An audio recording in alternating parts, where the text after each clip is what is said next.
বাদশাহ হারুনুর রশিদ সবেমাত্র পানির গ্লাসটা ঠোঁটের কাছে নিয়েছেন, ঠিক তখনই এক দরবেশ তাকে থামিয়ে বললেন, বাদশাহ নামদার, একটু থামুন। তীব্র তৃষ্ণায় মরুভূমিতে যখন আপনার প্রাণ উষ্টাগত, তখন এই এক গ্লাস পানির বিনিময়ে আপনি কি দিতে পারেন? বাদশাহ উত্তরে বললেন, জীবন বাঁচাতে আমি আমার অর্ধেক রাজত্ব দিয়ে দিব।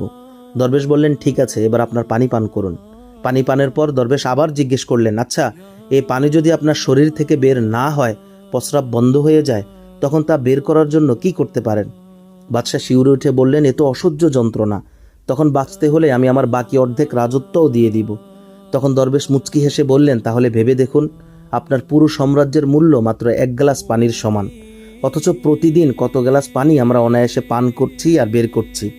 একবার ভেবেছেন এই নিয়ামত যিনি আমাদেরকে দিয়েছেন তার প্রতি আমরা কতটা কৃতজ্ঞ?